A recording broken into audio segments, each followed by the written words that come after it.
How do I actually install the Dynapro Slide correctly in the cabinet? It's simple. I recommend using our combination drilling jig. The distance from the bottom edge to the center of the hole is 37 millimeters.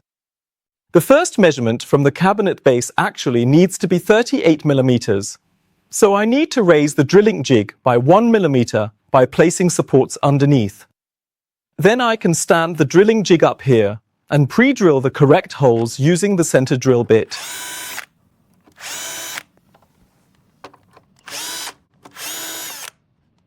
Now we can screw the slide in place. For this, it's best to use the 4 by 16 millimeter screws. I position it here, like this, and then use the fourth hole from the front edge on the Dynapro Slide, and then screw the slide into the cabinet.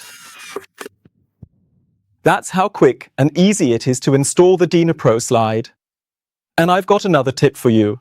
If you have hole spacing in the cabinet, for example, then you can of course also use Euro screws, which are 6.3 by 14 millimeters. And now I will also show you how I install the slide in this case. I always put the Euro screw onto the bit, then open the slide and place the screw into the correct hole already. And this means that I've got really good control of the slide and the screw. I can now very comfortably go into the cabinet from the front and then screw in the slide like so. And this again allows for much easier installation. That's all. The slide is now fully installed.